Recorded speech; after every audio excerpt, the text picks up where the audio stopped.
YouTube, what's up?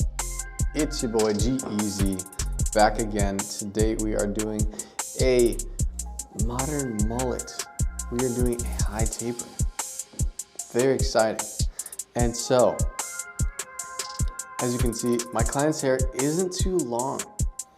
And so he would like to grow out his mullet. He'd like to have a little bit of a shorter crop on top. So we're gonna be doing some scissor work today. We're gonna do some texturizing on the top and in the back so that it grows out nicely. It's kind of looking crazy right now, but that's okay. That's why he's here.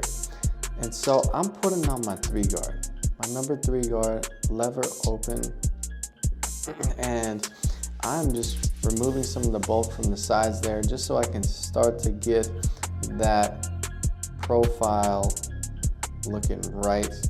And I don't really want to make any harsh lines here. I just want to remove some of the bulk. I want to make sure that I create a solid canvas for myself, and I want to make sure that I know the portion that I'm fading within. I want to make sure I set solid parameters for myself for my fade. And so I'm combing thoroughly, making sure I'm cutting the hair how it lays, and then just using a slight scooping motion at the end. My next step is going to be taking my trimmers and I'm going to create my guideline here. I'm going to create it straight across. It's okay if it's slightly arched here towards the ear, but I want to make sure that I keep that front portion a little bit darker so that the blend really starts to pop when I edge it up. Same thing on the other side.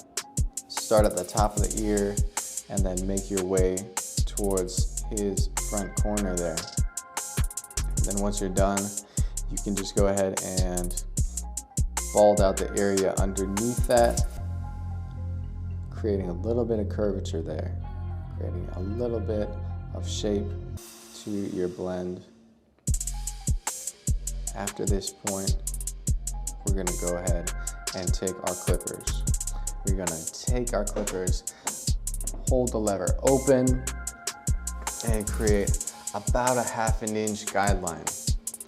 Now, when I do that, always make sure I'm very measured in how I blend out this side of the taper. I like doing tapers because it's a very, very small zone where you can be very detailed, which I love. My blending process is pretty simple. I start with my lever closed and then work my way open. I'm following that same shape of that front guideline there. A little bit of roundness to it, not a stick straight guideline. Closing up that lever, and when I do that, I'm paying attention to the growth patterns on the bottom there. I want to make sure that my blade is angled slightly because his hair grows downward in that portion. And so just doing a little bit of lever play here, making sure that I'm being very detailed in that bottom portion. The next part of this taper is going to be the one open. I open my lever and take that up about a ½ inch to 3/4 inch. I'm not digging in with my clippers at all. I'm using the hilt of the blade, and I'm just taking it straight up to about a ½ inch above that previous guideline. You can start to see where the gradients is going to be established here. A lot of the times the darkness and the shadow within the fade is starting in your 1.5 portion and beyond that point. And so after I establish this guideline, I can start to see areas that are a little bit darker, areas that grow a little bit differently, and so I can address those accordingly. Now once I do that, I'm going to take my 1.5 guard, I'm going to open it up, and I'm going to start to blend into that bulk on the sides there. I'm really favoring my corners, not digging in at all, but just gradually working away. His hair starts to curve back towards his ear, and so I'm trying to be very mindful of that. I can go kind of straight up into his growth pattern towards the front, but I have to tilt my blade a little bit more towards the back, because I want to make sure that I'm being a student of how his hair grows. I'm making sure that I follow that growth pattern, and making sure that I pay attention and stay detailed in this process. So we're not really creating a guideline here. We're just trying to soften up the bulk above that point. There may be some overhang. There may be some areas where you start to see some weight on the top, but those will be addressed later on when we start to use our shears to blend that out. Our final step is just going to be using that half guard open. We're going to open it about halfway, and we're going to start to corner out that line a little bit. As I go up, I can start to see areas beneath the portion that I'm blending out that might be a little bit darker, so I can close my lever a little bit more and focus in on those areas. Light touches with the clipper in this area. Usually hair is a little bit less dense towards the front corner, and so I want to be mindful of that. It's always going to be a little bit more dense towards the ear, and so I want to pay very close attention to that. And you can see after every few passes of my clippers, I will go ahead and use my comb and make sure everything is laying how it should. And this blend is starting to come together. You see I'm still paying attention to the growth patterns, how it curves on that portion of the head. Always start with the lever half open, and if there's still darkness beneath that point, if there's still a little bit of a shadow, a little bit of a line, then you can always close up the blade and then detail that part out. And I always like to be a little bit more conservative when I'm trying to keep a little bit more bulk on the sides, and I don't want to push my blend up too high.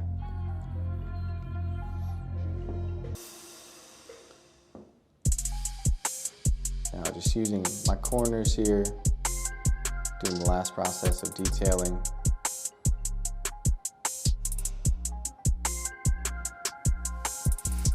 After this point, I will go ahead and take my guard off my clipper and just start detailing out with that lever open there. Still using my corners, favoring the hilt of my blade. Every time I detail a fade out, 90% of the time I'm going to be using either no guard with just the lever open to just lightly detail out that bottom portion, or my half guard with the lever open.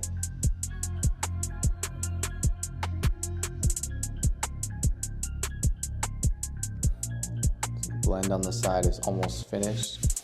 We just need to address that weight above the fading a little bit later on. And that's something that's going to be done with scissors. That's going to be the easiest way to attack that. And so I don't want to ever go too high and ignore the area that I should be working in with my clippers. I want to make sure that I'm consistent in laying out areas where I use my clippers and areas that I'm going to use my shears. So starting with the shear work, we are going to take the hair at his parietal ridge, any hair that overhangs, and we are just going to shorten it a little bit in the front so that we have a little bit less weight, and then blend that into the area on the back. And then we'll comb it down, see how it lays. There's going to be a little bit of bulk above the ear there, and we are going to use our shears to detail that out. And that's going to also help us preserve the shape there. We're going to make sure we have really solid shape and it's not too tight, too close to his head on the front portion. We want to make sure this transition is smooth. And so we're just gently attacking it with our shears. Shears are great for this area of the head because you can really strategically attack this area specifically right above the ear and on the temple area, and not take too much length off and not make it too light.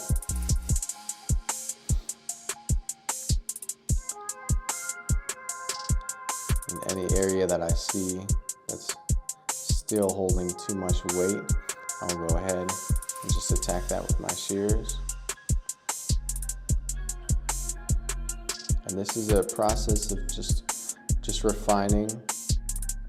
So I want to be very receptive, always combing the hair, seeing how it lays, paying attention to what it does when it's combed down, and then cutting it accordingly. Now, same steps on the other side. Horizontal sections at the parietal ridge, and then slowly just attacking that weight above the area that I faded.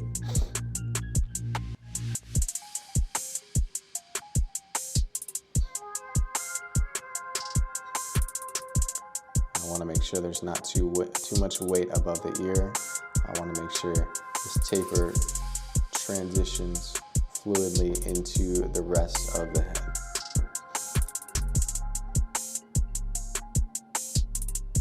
Some people like to have a little bit more disconnecting in their mullets or in their tapers, but I like there to be a smooth transition throughout. I like it to be as smooth as possible. And so in this area, we wet down the top of the hair.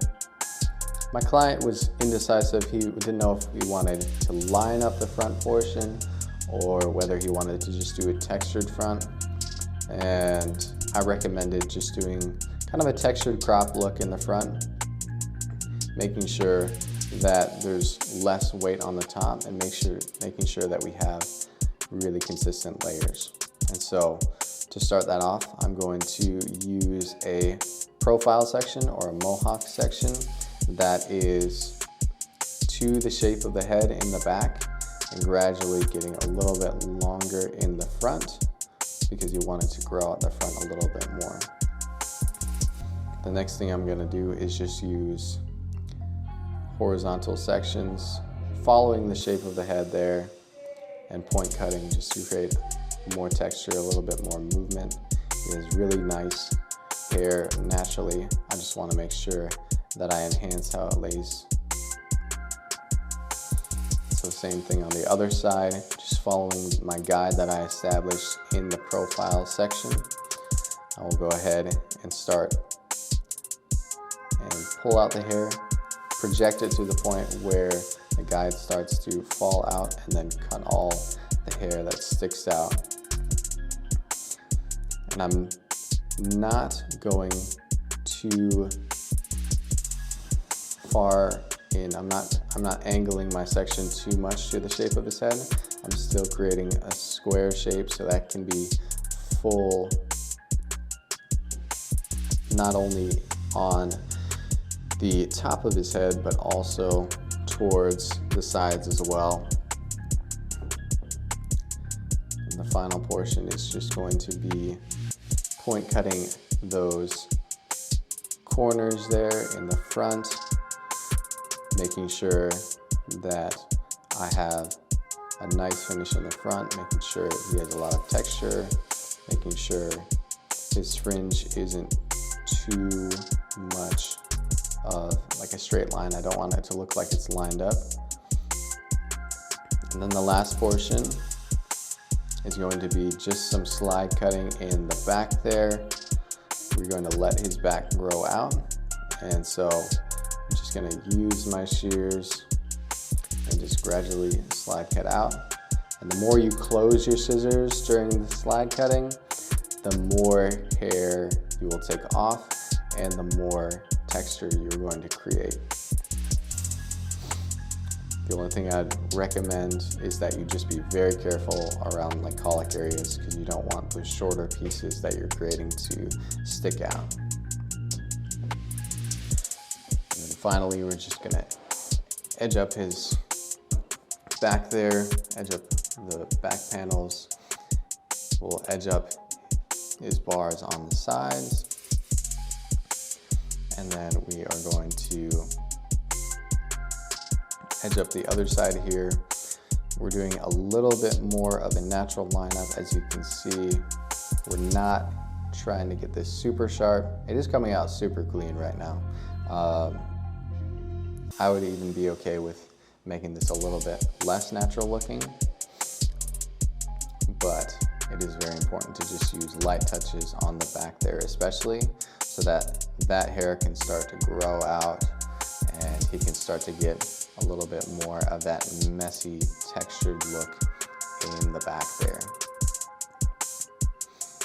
The final process is just going to be hitting the bulk on that taper with my texturizing shears, just detailing out any areas that naturally have a little bit more weight, targeting any dark areas. And then I'm going to style him out. I use either a powder or the Tomb 45 indestructible clay, and then I use a wide tooth comb to make sure that he has a nice textured appearance on the top there. I want this to look nice and natural. I want to make sure it lays down really nice. So as you can see, this is the before, looking all ducktailed in the back and looking a little bit crazy, not gonna lie. His hair was puffing out a lot in the back, looking really bulky on the sides. And here is the after. Nice, smooth taper, textured the top, brought some texture in the back. It's laying down super nice, really nice shape in the crown. If you guys like this, if you enjoyed this video, leave a like, leave a comment, and subscribe.